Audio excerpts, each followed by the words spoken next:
Assalamualaikum warahmatullahi dan selamat sejahtera. Kali ini saya akan meneruskan perbincangan tentang teknik penyampaian idea. Jadi teknik penyampaian idea ini terkandung dalam topik retorik ya. Jadi kita lihat hasil pembelajarannya itu, pelajar dapat mengesan teknik-teknik penyampaian idea dan menggunakannya untuk menyampaikan idea atau pendapat. Jadi kalau kita lihat, pelajar boleh mengesan daripada perkataan idea itu sendiri, iaitu I itu sebenarnya untuk induksi, jadi teknik induksi, dan seterusnya. D itu untuk teknik deduksi, dan E itu untuk eklektik, dan juga A itu untuk analogi. Jadi pelajar perlu ingatlah keempat-empat teknik penyampaian idea ini, dan seterusnya kita lihat. Yang pertama, teknik penyampaian idea deduksi ya. Kalau kita lihat deduksi, ayat pertamanya ialah ayat topik, iaitu ayat pernyataan umum, diikuti dengan ayat pernyataan khusus, iaitu huraian, dan seterusnya ayat contoh juga pernyataan khusus. Jadi kalau kita lihat daripada rajah ini, ayat yang bermula dengan ayat topik, pernyataan umum, diikuti oleh pernyataan khusus dan huraian dan juga contoh, itu dipanggil teknik deduksi. Dan kita lihat pula kalau teknik yang seterusnya, iaitu teknik induksi, berlawanan dengan teknik deduksi tadi. Sebab teknik deduksi bermula dengan pernyataan umum, tapi kali ini untuk teknik induksi dia bermula dengan pernyataan khusus, iaitu huraian dan juga contoh, dan diakhiri oleh pernyataan umum ataupun ayat topik. Jadi jangan keliru antara deduksi dengan induksi. Jadi induksi dia bermula dengan pernyataan umum dan diakhiri dengan pernyataan khusus. Tapi bagi induksi dia berlawanan, iaitu bermula dengan pernyataan khusus dan ayat yang akhir diakhiri oleh ayat pernyataan umum ya. Dan apabila kita gabungkan kedua-dua teknik ini, iaitu antara teknik deduksi dan induksi, jadi terbinalah teknik penyampaian eklektik ya. Jadi teknik penyampaian eklektik itu bermula dengan pernyataan umum dan diakhiri dengan pernyataan umum ya. Dan di tengah-tengahnya ada pernyataan khusus ya. Jadi kita lihat contoh ayat yang mana kita boleh katakan sebagai pernyataan umum.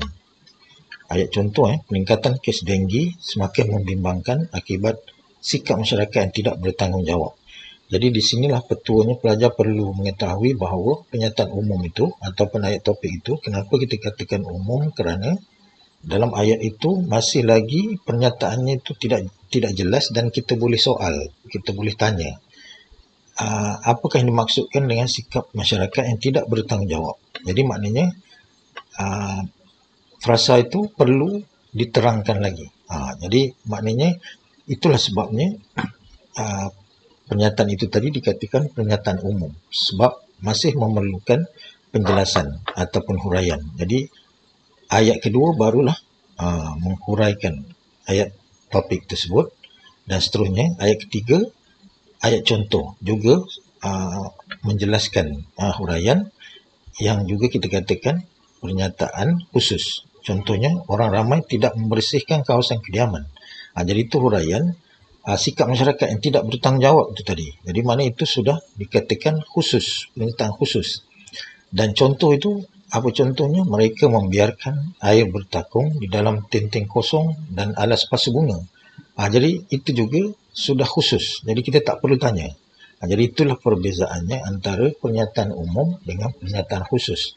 Pernyataan umum masih umum dan memerlukan huraian, dan pernyataan khusus itu tidak memerlukan huraian lagi, sebab dia sudah khusus. Dia cuma penjelasan berdasarkan contoh. Jadi ketiga ayat ini kita gabungkan, dia menjadi teknik deduksi, dan seterusnya ayat yang akhir Kalau pernyataan umum ataupun ayat topik, jadi maknanya teknik itu bermula dengan pernyataan khusus, iaitu orang ramai tidak membersihkan kawasan kediaman. Jadi sudah khusus, diikuti dengan contoh, dan seterusnya diakhiri dengan pernyataan umum. Tegasnya, sikap masyarakat merupakan faktor utama demam denggi sukar dibendung. Jadi sikap masyarakat itu juga merupakan pernyataan umum. Maknanya masih umum dan memerlukan huraian ataupun penjelasan. Jadi gabungan antara teknik deduksi dan induksi ini tadi membina teknik eklektik. Dan satu lagi teknik yang berlainan dengan ketiga teknik itu tadi ialah teknik analogi. Jadi kita lihat contoh soalan. Hawaii merupakan sebuah pulau yang kecil tetapi telah berjaya menarik kemasukan ramai pelancong asing. Rahsia kejayaan pulau tersebut ialah keupayaannya mempopularkan keindahan pantai dan alam semula jadinya kepada dunia. Malaysia juga akan berjaya untuk meningkatkan sektor pelancongannya jika negara kita turut melaksanakan langkah yang sama. Malaysia mempunyai banyak pantai yang indah dan keindahan alam semula jadi yang berpotensi untuk dimajukan. Apakah teknik penyampaian ide dalam petikan di atas? Jadi kalau kita lihat ayat-ayat yang terdapat dalam pernyataan itu tadi berbeza dengan ayat bagi ketiga teknik yang saya bincangkan tadi. Jadi sudah tentu ayat ini merujuk kepada ciri-ciri teknik penyampaian ide analogi. Jadi kita lihat apa petuanya. Petua bagi teknik penyampaian ide analogi ini, ayat pertama itu ialah ayat pernyataan ataupun ayat gagasan. Dan seterusnya ayat kedua diikuti oleh hujah yang menyokong gagasan. Dan seterusnya ayat ketiga itu perbandingan dengan gagasan dalam ayat pertama. Dan ayat keempat hujah yang menyokong perbandingan itu. Jadi analogi ini lebih kepada berbentuk perbandingan. Membandingkan sesuatu dengan sesuatu yang lain. Dan kita lihat satu lagi contoh soalan analogi ini dalam bentuk soalan struktur. Jadi berdasarkan permulaan petikan yang diberikan di bawah, hasilkan sebuah wacana dengan menggunakan teknik analogi. Wacana yang terhasil hendaklah tidak melebihi 40 patah perkataan. Baik, jadi kita lihat ayat pertamanya, iaitu ayat gagasannya. Jepun merupakan sebuah negara yang terkenal dan maju dari segi perindustrian. Jadi mana itu ayat gagasan. Jadi apakah ayat yang kedua yang akan menyokong hujah ataupun gagasan itu tadi? Jadi bagaimana negara Jepun boleh maju dalam perindustrian? Jadi kita lihat rahsia kejayaan negara itu ialah terdapat golongan teknokrat yang gigih di negara itu. Jadi maknanya ada banyak golongan yang mahir dan pakar dalam teknologi. Jadi seterusnya ayat yang ketiga ialah Malaysia juga mempunyai golongan teknokrat yang berpotensi untuk memajukan bidang perindustrian. Jadi kita buat ayat perbandingan dan seterusnya hujah yang menyokong perbandingan itu. Jadi Malaysia mampu untuk menjadi negara perindustrian seperti negara Jepun. Jadi maknanya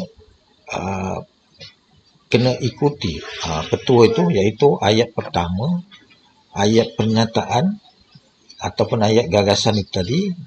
Seterusnya diikuti dengan ayat alasan terhadap gagasan, seterusnya ayat perbandingan dan juga ayat alasan kesimpulan.